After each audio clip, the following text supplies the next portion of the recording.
Ce n'est pas une défaillance. N'essayez donc pas de régler l'image. Nous maîtrisons à présent toute retransmission. Nous contrôlerons tout ce que vous allez voir et entendre. Hello, je viens de sortir du cinéma, je viens de voir Dunkerque. Le dernier film de Christopher Nolan, écrit et réalisé par Christopher Nolan. Je suis épaté, subjugué, c'est un film incroyable.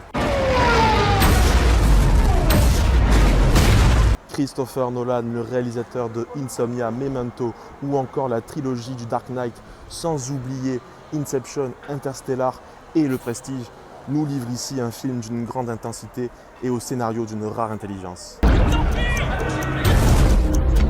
Ne confondez pas histoire et scénario, ce sont là deux termes bien différents. L'histoire du film est très simple, 400 000 hommes coincés sur une plage, il faut les évacuer. Mais là où le film tire son épingle du jeu, c'est dans son scénario, dans son montage. Je suis resté en apnée tout le long du film.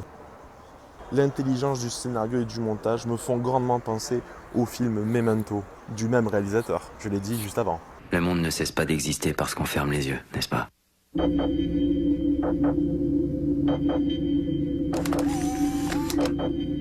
Un souvenir pour pas t'oublier. Tout au long du film, on entend ce tic-tac, tic-tac, tic-tac qui nous rappelle que le temps compte et que le temps est précieux, ô combien précieux. D'ailleurs, le film commence comme ceci. 1. La jetée, une semaine. 2. La mer, une journée.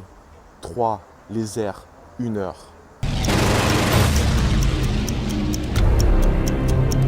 Le navire va s'en aller!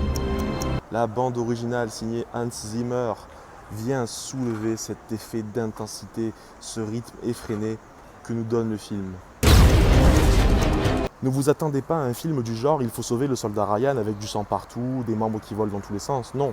Certes, on est dans un film de guerre, mais là où certains films vont jouer sur des effets gore, eh bien Dunkerque, lui, va s'appuyer plutôt sur un travail de la bande de son. Et la bande de son est tout simplement magistrale. Le bruit des balles, le bruit des avions, des bombes larguées, des explosions est tout simplement transcendant. On avait l'impression dans la salle qu'on nous tirait dessus, et c'était... ou que les avions nous fonçaient dessus, et c'était vraiment... dingue! Donc, pour tous ceux qui s'attendaient à un film de guerre gore, passez votre chemin, ce n'est pas du tout l'objectif du film.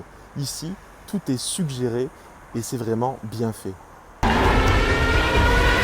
Je ne vais pas davantage m'étaler sur le sujet au risque de vous spoiler, mais à mes yeux, ce film Dunkerque est le film de l'été, le film que je vous recommande d'aller voir et revoir, tant il regorge de subtilité. Nous nous battrons sur les pistes d'aviation. Vous l'aurez compris les amis, ce Dunkerque, c'est mon coup de cœur, mon troisième coup de cœur depuis Logan et Split, et je vous le recommande fortement. J'espère que cette vidéo vous aura aiguillé cinématographiquement. En attendant, portez-vous bien, soyez en paix et je vous dis à très bientôt pour une prochaine vidéo. Et si vous êtes en vacances, profitez-en. Ciao, ciao.